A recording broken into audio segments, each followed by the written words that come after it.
Hi guys and welcome back to another video. Today I'm going to be talking about everything wildcard and some differentials that you should consider when making your Game Week 9 wildcard team. So let's get straight on into it. I'm going to start with players that I think are essential for your wildcard squads. There's players varying in position and price, but I think they're ones that you should definitely have in your team going into Game Week 9. So first, we've got Joo Cancelo from Man City. He's basically a regular for me in all my FPL drafts I've had across the season, and he was last year as well, to be honest. He offers a lot going forward, has got a few attacking returns already this season for Man City, an assist against Nottingham Forest it was, and he just provides a threat, as always, from the left-hand side. 7.1 million he is at the moment, or 2, I'm not sure, he's around that price, but I think he is the best player for that price point. Just a bit better than Trent in my opinion, just because how good City are at the moment defensively, while Liverpool have been struggling a little bit at the back. Right, I'll move on to player number two. Player number 2 is Kieran Trippier from Newcastle. He's been really good so far for Newcastle. While Newcastle have been slightly underwhelming in terms of their results so far this season, with few draws here and there that you wouldn't expect, such as against Bournemouth recently. I think Trippier's a really good option. 5.4 he is on free kicks, and I think he's on corners as well. Offers a lot going forward based on that. And also, Newcastle's defence is nothing to sniff at. It is a good defence, and I think he's a great option, to be honest. It just offers a lot of routes into points. It's all about having the players that can get you points from all over the pitch, not just being a one-dimensional asset that can only get you a clean sheet or can only get you an assist. That's what I love about Kieran Trippier, and he offers assists, goals, and clean sheet potential. So he's player number 2 in my wildcard essentials. So player number 3, another defender, is Rhys James. He seems to me to be the most nailed of the Chelsea defenders. While Graham Potter's come in and we're still not sure how he's going to rotate his team, I think he is the most nailed of all of them, especially on that left-hand side with Cucurella and Chilwell. You're never certain who's going to start on that side, as he did.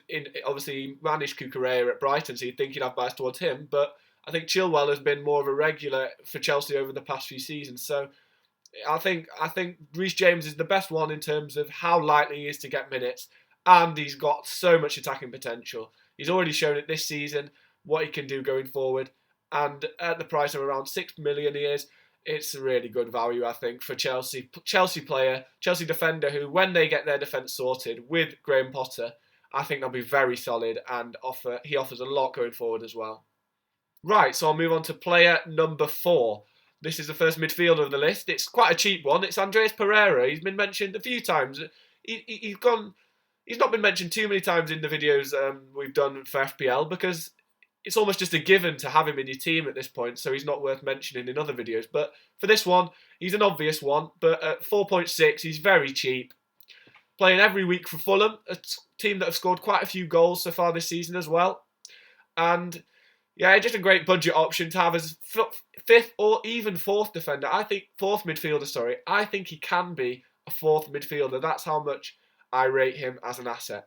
But 4.6, I don't really think there's any worries about having Andreas Pereira in your team, and I think he should be in your Game Week 9 wildcard draft. So let's move on to the next player. We've got Wilfried Zaha as my next player in this list. He is only 7.2 million. I say only. It's not cheap by any means, but he's the main man for Crystal Palace, and they have got some really good fixtures coming up. They have got, just some great fixtures coming up. They have got 8 of their next 10 fixtures are green on the fixture difficulty rating, which, if you didn't know, the fixture difficulty rating is it's like a chart basically on the Fantasy Premier League website or on the Premier League app, and it signifies how easy the next fixtures are going to be for a given player. And so a green fixture is the best. Then you've got second is a white fixture, which is like a medium fixture. So, for example, West Ham away is a white fixture. That's one in the more. It's in the middle. It's not a really difficult fixture, but it's not one of your easiest fixtures, like for example Forest at home. And then you've got red fixtures such as like Man United away, all the big six really. So 8 out of 10 of his next fixtures being green is a really good sign for how much points he could get from those games. So yeah, I think he's a really good option. The main man for Crystal Palace, taking penalties.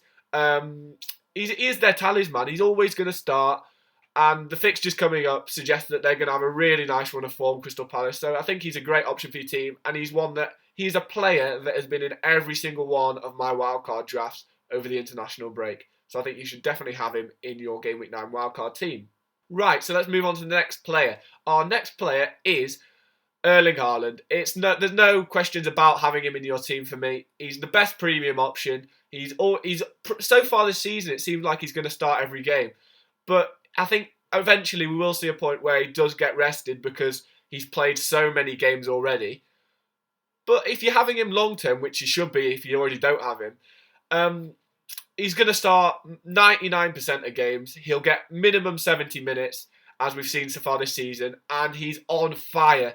He's got more than 10 goals already this season, despite we're only very early into the season, only had 8 game weeks. So yeah, he's the perfect option for FPL. I almost think you can captain him every week and not worry too much about it, considering in midfield you're going to be less likely to captain Salah or De Bruyne every week because they've been less reliable so far. But yeah, I think he's the main man, Erling Haaland. Main man for your FPL team and for Man City, one of the best teams in the league, obviously. Yeah, just don't overthink it. Get him straight in your Game Week 9 wildcard team. That's all I've got to say about him. And then we've got 2 more strikers coming up. I'll say them both at the same time. We've got Mitrovic and Toney. Like a few other players, Haaland and Zaha, they're the talismen of their team. Mitrovic and Toney both on penalties. Toney on some free kicks as well, which is a great sign. Both around that 7 million price bracket, which is very good value in my opinion for 2 of the highest scoring forwards so far this season in the Fantasy Premier League. And they've both got some very nice fixtures coming up as well. Toney has some long-term fixtures that are better, and I think Fulham's fixtures are a little bit better in the short term, but either way, they're brilliant options, and I would consider them both over Gabriel Jesus, considering his upcoming fixtures of Man City and Liverpool, followed by a blank in Game Week 12. Right then, so now I'm going to move on to the differentials that I think you should consider when you're making your wildcard team. I've got 3 for you here. I've got 2 defenders in consideration. Actually, a goalkeeper and a defender, and I've got a midfielder as well. So the midfielder is James Maddison. He's 7.9 million, so he's fairly expensive. He's around that mid-price bracket for midfielders, and he's already got 4 returns so far this season, which is very good considering he's been playing in a struggling Leicester side, who are currently bottom of the league. But he's been the one shining light in a team that has struggled a lot so far this season. And scoring against Spurs is very promising for Maddison owners because it shows that even when he has a tough fixture, he can still deliver, which some players you may bring in and they just write off for the big games. But he is a player who will turn up in the big games for Leicester. So that's a really promising sign for him. And 6 of his next 7 games are green fixtures on the fixture difficulty rating, which is brilliant because you can rely on him being able to play him every game as well. Because you don't want to be bringing in someone with really, really tough fixtures who then you don't want to be able to have to put him in your starting 11 each week. But having 6 out of 7 fixtures being green of the next few weeks, it's a really good sign for James Maddison. And he's on set pieces as well, he's on corners, and he takes free kicks. So I think he's a really good option for your Game Week 9 wildcard draft. He's only 6.6% selected by as well, which I think is far too low for a player who seems to be hitting a nice run of form at the moment with those fixtures as well. Right, I'll move on to my next player. It's Jackie Anderson from Crystal Palace. He's 4.5, so he's very, very much a budget option in terms of defenders. And he's got 2.5% selected by, which is really low in my opinion for how good he has been so far and how good he could be. They've had 2 clean sheets so far for Palace, which is not bad at all considering how hard clean sheets are to come by at the moment in the Premier League. He's a great threat from corners as well, and all set pieces to be honest.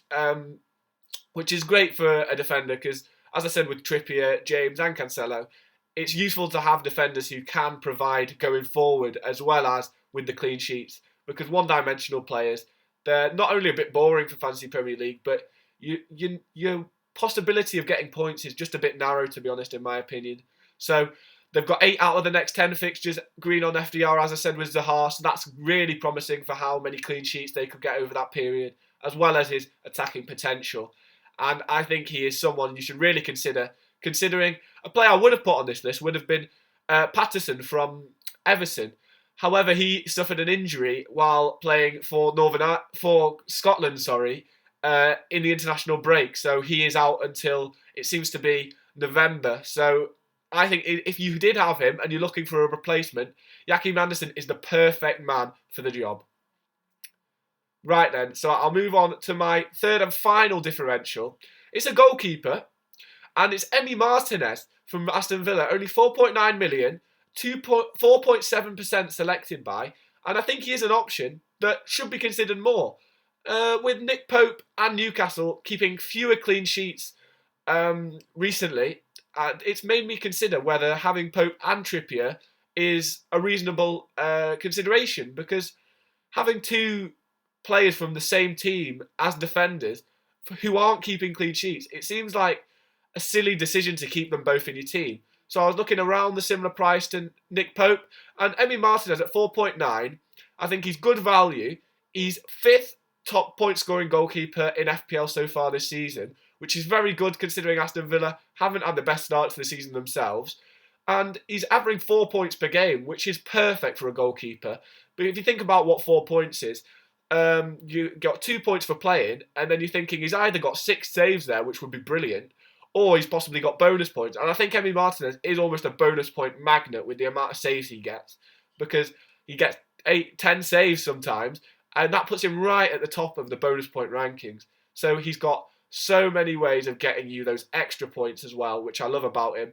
Only 4.7% selected by, and 4 of Villa's next 5 fixtures are green on the fixture difficulty rating, which is brilliant because it's almost a perfect time for Aston Villa to get a nice run of form after struggling. And now they've got these good fixtures, it seems like this could be the time when they take full advantage of this. And Emmy Martinez hopefully will be someone who can capitalise by getting us all loads of points on Fantasy Premier League. Right then, so I hope you enjoyed today's video. Feel free to drop any comments of your differentials that you like going into Game Week 9, and any players you think I've missed out possibly on the Game Week 9 essentials for your wildcard team. Hope you enjoyed today's video, and I'll see you next time. Bye.